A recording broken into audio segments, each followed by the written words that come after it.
Hi, I'd like to say a few things about Islam, if I may. Now, here in the UK, religion was always pretty dormant until Muslims came along and started burning books and passing death sentences and generally demanding special treatment for no good reason. But they've shown everybody else what can be achieved by bullying and intimidation. So now every crackpot in the country feels entitled to respect for their precious beliefs. Beliefs often lifted wholesale from the ramblings of some ancient desert nomad with a psychological disorder. It does seem quite ironic to me that the very people who have clearly made no attempt to think for themselves are always the most vocal in demanding respect for their ideas. But some Muslims go further than this and claim that they are being victimized in British society. But I don't really believe that's true. I do think a lot of people are getting fed up with hearing about Muslims all the time, and they wish that Muslims would just shut up and get on with their lives instead of constantly bellyaching about nothing, but that's not the same as being victimized. But because we live in a liberal democracy and therefore have certain double standards to maintain, any criticism of Islam or of Muslims always draws the immediate accusation of Islamophobia, a dishonest word which seeks to portray legitimate comment as some kind of hate crime, when the truth is that Islam has a chip on its shoulder the size of a mosque, and it looks to take offence at every opportunity. Some Muslims, it seems, are almost permanently offended about something or other, and yet you never hear a peep out of any of these people when some young Muslim girl is murdered for bringing dishonour upon her insane family. Suddenly, everyone's looking at the floor then. They keep telling us that Islam is a religion of peace, but all the evidence points to a religion of war. Its holy book urges Muslims to conquer the world and subjugate everyone to the rule of God. If Islam had its way, elections would become a thing of the past, and the rest of us would be living in the past for the foreseeable future. And some people are very keen to bring this situation about, especially the loud-mouthed, rabble-rousing Islamic clerics who we always hear praising the suicide bombers as glorious martyrs.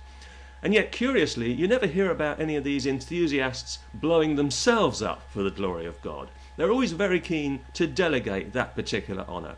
Despite the guarantee of all those luscious virgins waiting for them in heaven, these guys are so selfless that they can always find somebody more deserving.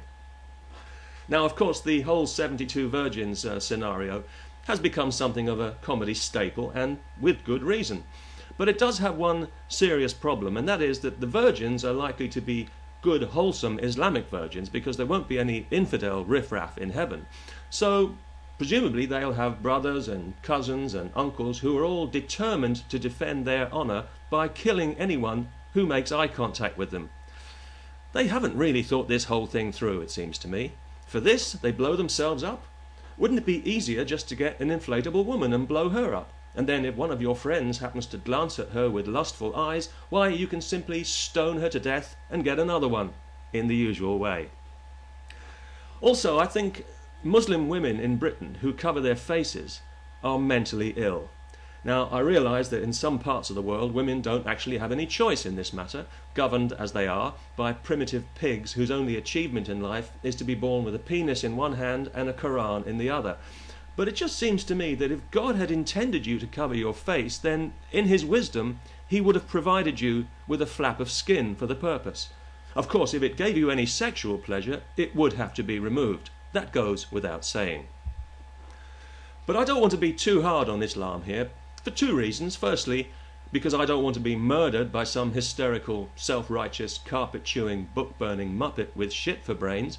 And secondly, I think we do need to make allowances for Islam because we have to remember that it is quite a young religion. So maybe right now it's just going through a difficult age. A little headstrong, full of itself, thinks it knows all the answers, but I'm sure it'll learn.